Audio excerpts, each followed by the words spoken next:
Olá, bem-vindo. Mais uma aula sobre o regimento das Igrejas Reformadas do Brasil, a política eclesiástica das Igrejas Reformadas. E vamos lidar nessa lição, mais uma vez, sobre os sacramentos. E especialmente sobre o sacramento da Santa Ceia. E vamos falar sobre o que o regimento diz em artigo 50, a ceia do Senhor. Eu vou ler aquele artigo. A ceia do Senhor será celebrada pelo menos de 3 em 3 meses. O Conselho admitirá à ceia do Senhor membros da congregação que fizeram pública profissão de fé reformada e que mostram uma vida piedosa.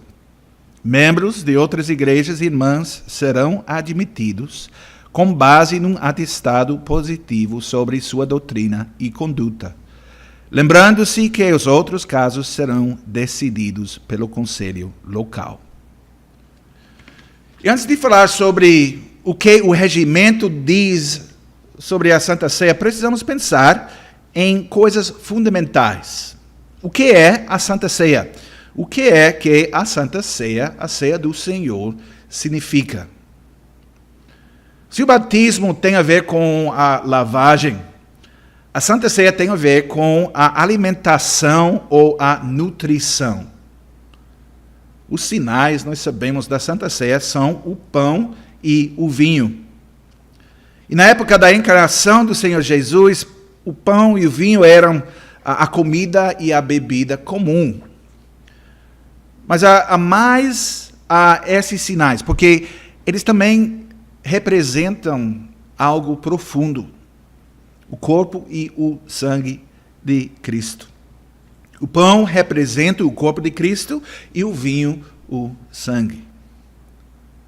No entanto, esses elementos de pão e vinho não são somente sinais que apontam para algo. São também selos que prometem algo. Mas o que eles prometem? Eles prometem aos crentes que Deus, em Cristo, também os alimentará e nutrirá espiritualmente. Por meio do pão e do vinho desse sacramento, Cristo está espiritualmente alimentando seus seguidores, seus discípulos, com seu corpo e sangue. Isso é, com sua vida. Que verdade nós sabemos? Que verdade central e importante sobre essa ceia, sobre esse sacramento? É grande, é glorioso realmente saber que nosso Deus não apenas cuida dos nossos corpos, mas também Ele cuida das nossas almas. Nós não somos deixados sozinhos. Não. Nosso Deus cuida de nós. É por isso que nós falamos sobre esse sacramento como uma celebração, como na expressão celebração da Santa Ceia. E a importância desse sacramento, da celebração, é destacada pelo fato do que todo escritor evangélico o menciona esse sacramento em seu relato. Mateus 26, Marcos 14, Lucas 22 e João capítulo 13. E quando examinamos esses relatos nos evangelhos, vemos que a abordagem do evangelista João é mais uma vez, como em muitos lugares nos evangelhos, muito diferente do que os outros. João coloca a ceia no contexto da traição iminente de Judas e da morte e sacrifício de Jesus Cristo. Quanto aos outros, esses evangelhos também mencionam a traição, claro, mas também se concentram na hora da ceia, nos preparativos e no lugar e nas palavras que foram proferidas pelo Salvador. E com respeito ao que nosso Salvador diz, é preciso destacar o fato de que Cristo identifica o pão com seu corpo, com sua quebra, e ele diz aos seus discípulos que eles precisam comer o corpo dele. Depois disso, ele também leva o copo de vinho, ele liga o copo de vinho com seu sangue e ele pede aos discípulos que eles bebam. Assim, ele também está descrevendo e fazendo as coisas diante dos olhos dos discípulos.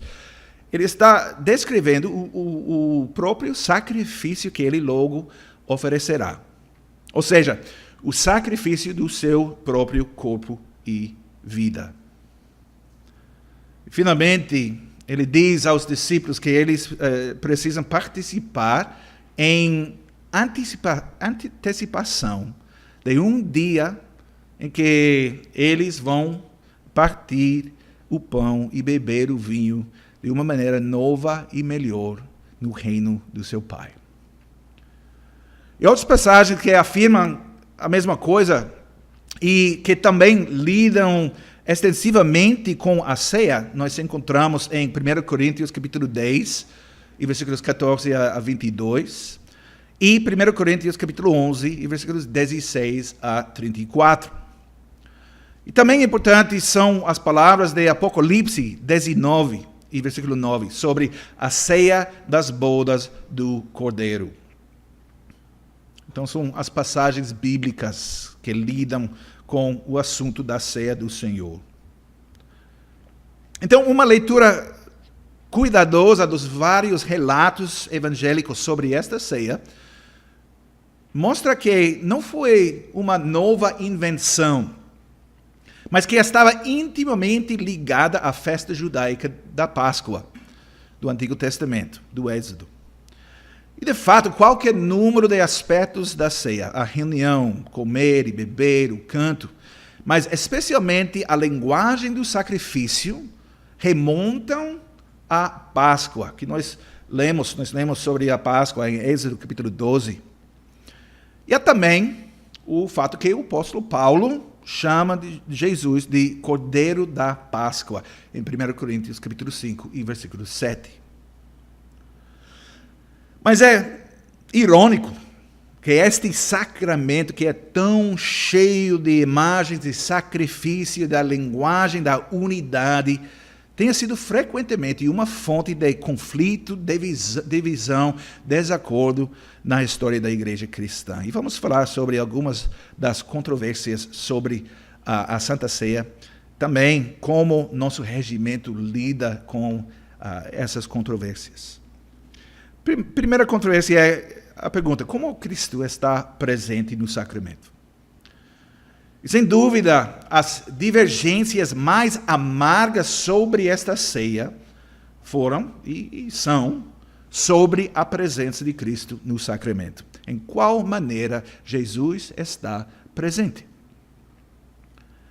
E, claro, as respostas a essa pergunta variaram. A conhecida posição católica romana, chamada de transubstanciação, que afirma que, uma vez ingeridos pelos crentes, os elementos do pão e do vinho são miraculosamente transformados no corpo físico real de Cristo. Por isso, fala-se da presença física de Cristo na ceia do Senhor. E também a posição luterana, chamada de consubstanciação, que, enquanto nega uma mudança nos elementos de pão para carne e o vinho para sangue, insiste na presença física de Cristo no sacramento. E essa presença foi, por vezes, explicada por eles como um caso de Cristo estar presente por dentro e por baixo do sacramento. Então, temos a posição da Igreja Católica Romana, temos a posição luterana, temos também o entendimento zwingliano, entendimento de Huldrych Zwingli, o reformador, que diz que esta ceia é uma refeição memorial, e sem mudar os elementos e a presença de Cristo. Só temos na ceia símbolos e sinais. E, finalmente, nós temos a interpretação calvinista ou reformada. Embora Conforme nossa posição, os elementos não mudam fisicamente, não são transformados. Cristo está espiritualmente presente no sacramento e nos elementos do sacramento e na participação do sacramento. Então, para vocês assistindo, não é uma surpresa que nós defendemos a última posição, a posição reformada. Nós temos, como crentes reformados, nós temos dois problemas com a posição romana. Primeiramente, sobre a mudança dos elementos e, em segundo lugar, sobre a presença física de Cristo. Quanto ao entendimento luterano, nós temos um problema só, a presença física de Cristo. E em contraste com a abordagem zwingliana, nós insistimos que a ceia é muito mais do que apenas uma refeição memorial. Porque a ceia, o sacramento, tem verdadeiro conteúdo e poder espirituais. E no ensinamento que os elementos mudam milagrosamente, encontramos literalismo excessivo.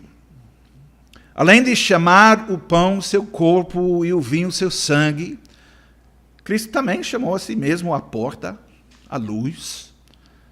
E, no entanto, ninguém toma as últimas expressões literalmente, pensando que Jesus realmente se tornou numa porta ou na luz. A nossa conclusão é que a posição romana não é simplesmente uma tentativa de entender as palavras de Cristo literalmente, mas que tem mais a ver, historicamente, com uma igreja que estava e está tentando usar meios sacramentais para controlar o povo. E quanto ao entendimento que Cristo é fisicamente presente no sacramento, diríamos que tal entendimento não considera a ascensão do nosso Senhor e faz uma distinção imprópria entre as naturezas humana e divina de Cristo. Como nós confessamos nas igrejas reformadas no Catecismo de Heidelberg, Dia do Senhor 18. A segunda controvérsia tem a ver com a frequência da celebração da Santa Ceia. Qual deve ser a frequência da nossa celebração da Santa Ceia? Essa questão não criou nenhuma controvérsia e divisão como a questão da presença de Cristo no sacramento. Ainda assim, é uma questão que às vezes levou até a divisão nas igrejas. O regimento diz sobre esse assunto: a ceia do Senhor será celebrada pelo menos de 3 em 3 meses. E aqui o regimento está falando sobre um mínimo. No mínimo, a ceia deve ser celebrada a cada 3 meses ou 4 vezes por ano.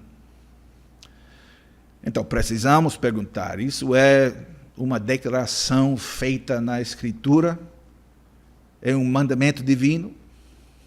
E claro, a resposta é não. Na Bíblia não há mandamento divino quando se trata de frequência da celebração. E alguns insistem que a igreja deve celebrar a Santa Ceia em todos os domingos. E pessoas que apoiam esse entendimento referem à prática da igreja do Novo Testamento para apoiar a posição.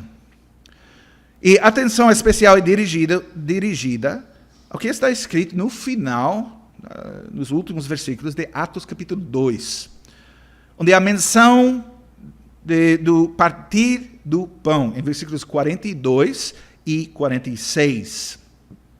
Dessa e de outras passagens, eles reconstruem uma situação em que o sacramento deve ter sido celebrado semanalmente. E além disso, eles também argumentam que tal frequência é exigida, tendo em vista a própria natureza do sacramento. Em tudo isso, as opiniões do grande reformador João Calvino são frequentemente citadas, visto que ele também era um defensor desta posição de comunhão semanal.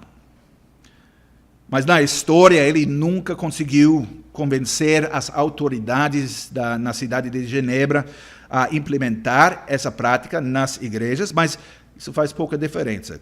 Calvino realmente argumentou em favor desta posição, da comunhão semanal. Então, o que podemos dizer? Eu acho que a sabedoria na abordagem do nosso regimento quando opta para estabelecer uma frequência mínima aqui. Pois a verdade da questão é que não há mandamento ou exigência divina, simplesmente. Os promotores de comunhão semanal precisam ter em mente uma distinção bem conhecida entre descrição e prescrição na Escritura. O que é prescrito na Bíblia não é opcional e deve ser implementado. O que é descrito na Bíblia pode ser, mas não precisa ser implementado. Como tal, o Novo Testamento não prescreve uma certa frequência. No máximo, descreve isso. Mas eu preciso adicionar também que se não vamos seguir o exemplo dos apóstolos ou da igreja primitiva, a igreja antiga, na celebração da ceia frequentemente, nós precisamos perguntar por quê. Nós precisamos tomar essas decisões com sabedoria e com essas respostas em mente. Se nós não vamos seguir o exemplo dos cristãos no início, nós precisamos ter razões para tomar essa decisão. Mas conforme nosso regimento, as igrejas locais são livres para decidir sobre o assunto por conta própria. Se algumas igrejas quiserem fazer a ceia semanalmente, elas podem. Se outras quiserem fazer isso mensalmente, elas podem. Se ainda outros quiserem fazer a ceia bimestralmente ou trimestralmente, elas podem fazer isso também.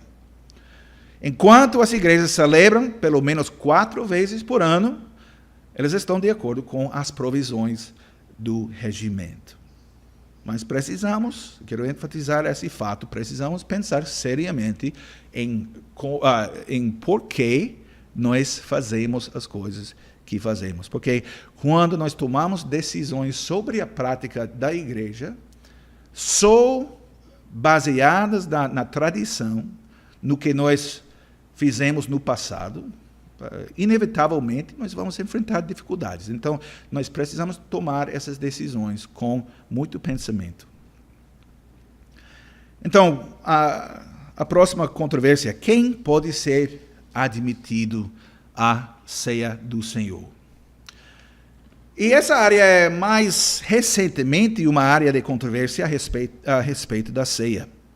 E essa controvérsia surgiu em relação à questão de quem pode ser admitido à mesa do Senhor. Em outras palavras, é aberta a todos que querem participar ou é limitada a participação apenas aos membros comungantes de uma igreja local específica e fechada a todos os outros?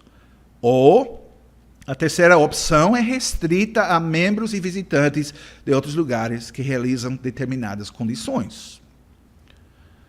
A primeira opção nós chamamos de aberta, a mesa aberta. A maioria das igrejas evangélicas hoje tem uma política de portas abertas, podemos dizer, e deixa a questão da participação somente à consciência individual de quem está presente. Isso é a posição sobre a mesa aberta. Também, outras igrejas praticam a mesa fechada, ou ceia fechada. E esse é o outro extremo. E, de fato, há igrejas, embora não há muitas igrejas que fazem isso, essas igrejas permitem apenas membros comungantes em sua igreja local participem na ceia. E para evitar ofender os outros, essas igrejas geralmente agendarão um culto especial durante a semana, no meio da semana, para celebrar esse sacramento. E a terceira opção é a comunhão restrita. Algumas igrejas consideram que a primeira abordagem é muito aberta ou casual. A segunda abordagem é restritiva demais. E por isso essas igrejas optam por uma posição restrita. E o que isso significa é que algumas delas convidarão todos os seus membros locais, bem como quaisquer visitantes que sejam membros de uma igreja que creia na Bíblia para participar. E ao mesmo tempo elas avisarão a todos do púlpito que se não estiveram em verdadeira comunhão com o Senhor, ou se não estiveram vivendo uma vida cristã, eles comerão e beberão para sua própria condenação, como o apóstolo Paulo escreve em 1 Coríntios capítulo 11 e versículo 29. E essa posição é frequentemente chamada de cercar a mesa, a prática, cercar a mesa. Outras igrejas fazem uma advertência do púlpito, mas também exigem um testemunho por escrito de boa reputação da igreja local, ou exigem uma entrevista com os presbíteros da igreja antes de participar. Mas dessas três opções, nós precisamos perguntar qual posição é mais bíblica. E é preciso dizer que a abordagem aberta deixa toda a responsabilidade com o membro ou visitante e não leva em conta, leva a sério, a santidade do sacramento, bem como o dever dos presbíteros da igreja local de salvaguardar esse sacramento e a mesa do Senhor. Isso nos deixa com as posições fechadas ou restritas, como sendo mais de acordo com a natureza, a própria natureza do sacramento. Então, o que é que nosso regimento diz? Artigo 50 do regimento declara: o conselho admitirá à ceia do Senhor membros da congregação que fizeram pública profissão de fé reformada e que mostram uma vida piedosa. Membros de outras igrejas irmãs serão admitidos com base num atestado positivo sobre sua doutrina e conduta. Lembrando-se que os outros casos serão decididos pelo conselho local. Em primeiro lugar, esse artigo diz que a admissão somente será concedida àqueles que são reformados na doutrina e piedosos no estilo da vida. Então, primeiramente, vamos pensar na doutrina, em segundo lugar, sobre a vida, doutrina e vida. E o que significa ser reformado na doutrina? Se os presbíteros da igreja local só vão permitir participação de pessoas que fizeram pública profissão de fé reformada, que mostram uma vida piedosa, o que significa ser reformado na doutrina? Na verdade, deve-se dizer que não há uma resposta certa para essa pergunta.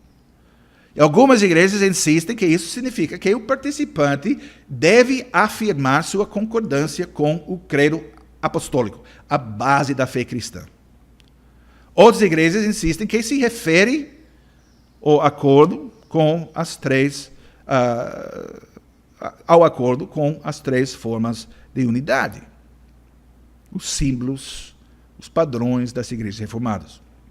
Outras ainda exigem concordância com os assim chamados 5 pontos de calvinismo: depravação total, eleição incondicional, expiação limitada, graça irresistível e a perseverança dos santos.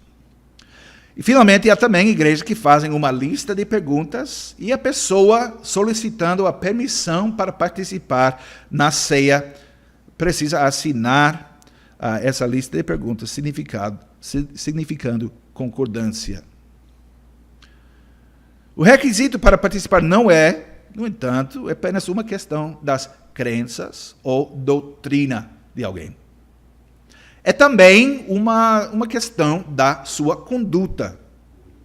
A pureza da doutrina deve ser aumentada pela piedade da vida. A doutrina e o estilo da vida vão de mãos dadas. E como é essa vida? Precisamos enfatizar que não é uma vida de perfeição, porque nós sabemos que é impossível nessa vida. Mas é a vida descrita na nossa confissão, a confissão belga, artigo 29. As marcas da verdadeira e da falsa igreja, que também fala sobre as marcas do verdadeiro crente. Eu vou citar esse artigo da nossa confissão. Os que pertencem à igreja devem ser reconhecidos pelas marcas dos cristãos.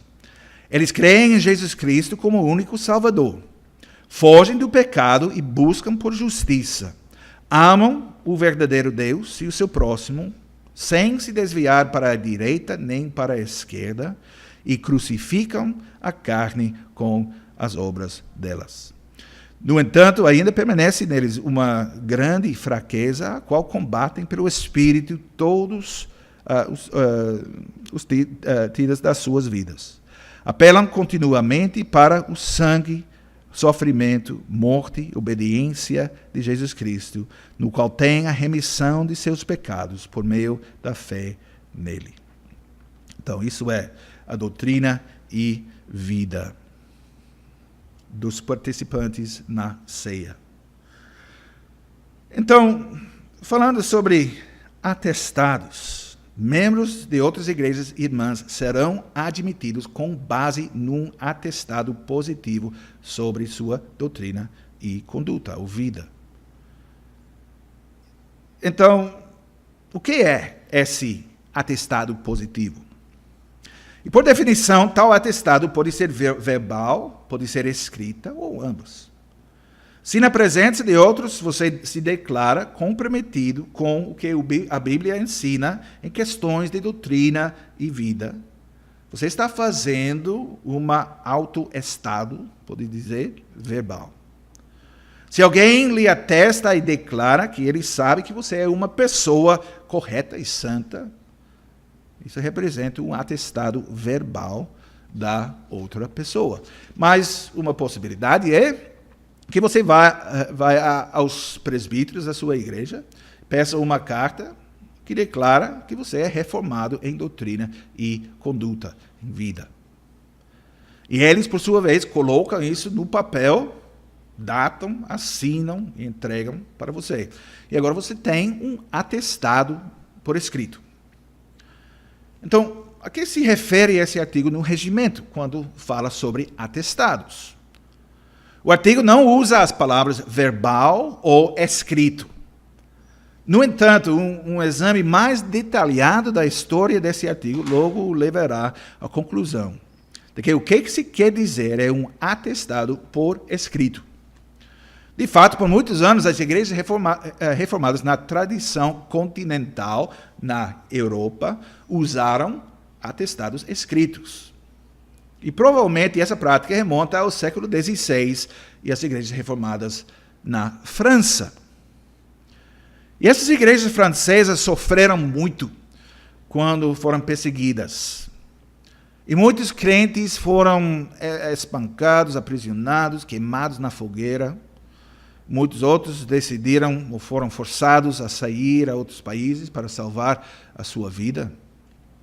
Em tal situação, os presbíteros de sua igreja costumavam dar-lhes uma carta em que seus nomes seriam mencionados, bem como o fato de que eles eram verdadeiros confessores reformados. E essa carta também incluiria um pedido para que os crentes de outros países recebam esses refugiados e os ajudem material e espiritualmente. E o uso de tais cartas de testemunho não parou com o caso de crentes perseguidos. Foi logo adotado por outras igrejas como um bom meio de ajudar irmãos que viajaram de uma cidade a outra, um país a outro, ou se mudaram para outros locais. Em vez de longas entrevistas, os presbíteros de uma nova cidade poderiam simplesmente usar uma carta assinada por oficiais da outra igreja reformada como uma forma de reconhecimento e aceitação. E no devido tempo também foi decidido que tal carta ou atestado poderia funcionar bem quando se trata de admitir os convidados para a celebração local da Santa Ceia. E com a ampla aceitação dessa prática, decidiu se tornar o uso de um atestado por escrito parte desse artigo do regimento. Isso é um pouco da história. E ainda assim, apesar da popularidade dessa abordagem entre as igrejas reformadas na Europa, é preciso admitir que essa posição nunca foi aceitada pela maioria das igrejas em outras partes do mundo. De certa forma, é compreensível, mas lamentável ao mesmo tempo. É compreensível, podemos dizer, porque existem muitas práticas diferentes quanto à admissão ao sacramento. É lamentável, porque é uma maneira tão simples, clara, eficaz de lidar com a questão dos visitantes. Seja como for, não devemos nos perder nos detalhes aqui. A primeira coisa que nós precisamos nos lembrar, quanto ao sacramento da Santa Ceia, da Ceia do Senhor, é que estamos lidando com uma refeição sagrada. E tal santidade exige que o cuidado seja exercido. Não nos é permitido negligenciar a seriedade das coisas santas de Deus, coisas sagradas. Precisamos tratar essas coisas com respeito, com reverência apropriados. E, portanto, os presbíteros da igreja precisam assegurar que tanto seus membros como seus visitantes, os visitantes da igreja, não sejam comendo e bebendo condenação para si mesmos, como Paulo escreveu, 1 Coríntios 11 e 29. Então, se os líderes da igreja, representando Cristo, não acionando em nome próprio, mas fazendo o trabalho em nome de Cristo, se eles tentam fazer isso por meio de um testemunho escrito ou verbal, ou por um outro meio, é para eles decidirem. Em todos os momentos, no entanto, eles devem procurar honrar a santidade da mesa do Senhor e promover essa santidade entre os membros do povo de Deus. Finalmente, a pedocomunhão, outra controvérsia. E surgiu em conexão com a Santa Ceia. E tem a ver com a participação das crianças. E algumas igrejas assumem a posição de que, uma vez que as crianças do Antigo Testamento pudessem participar da Páscoa, elas também deveriam ter a oportunidade de participar da ceia hoje em dia. Tal posição, no entanto, não está isenta de vários problemas. Em primeiro lugar, embora haja uma boa dose de continuidade entre a Páscoa e a ceia do Senhor, entre a prática da antiga aliança e a prática da nova aliança, também é preciso ressaltar os elementos de descontinuidade. Por exemplo, enquanto no primeiro o derramamento de sangue animal era uma característica proeminente, o mesmo não pode ser dito sobre o último, sobre a ceia do Senhor. De fato, Cristo pôs fim a todo o derramamento de sangue. Esse é um elemento de descontinuidade. Assim, parece, em segundo lugar, primeiramente, em segundo lugar, o apóstolo Paulo deixa claro que, embora essa refeição seja um evento muito abençoado na vida da igreja, ela também não é isenta de perigos. Em Corinto, a falta de consideração e preparação adequada levou à doença e à morte entre os membros. Em outras palavras, uma refeição sagrada exige uma participação sagrada. Então, nós precisamos perguntar: isso é algo que as crianças são capazes de fazer? Precisamos responder a essa pergunta. As crianças são capazes de evitar comer de maneira indigna e reconhecer o corpo do Senhor. 1 Coríntios, capítulo 11, 27 e 29. Assim, só podemos falar brevemente sobre esses assuntos, todos esses assuntos realmente, só um pouco sobre esses assuntos. Mas parece apropriado e de acordo com as normas bíblicas que uma igreja local e seus presbíteros requeram uma profissão de fé como condição para celebrar esta ceia. E a necessidade de tal profissão excluiria a participação de crianças pequenas. Então, só para lidar com esse assunto de pedocomunhão brevemente.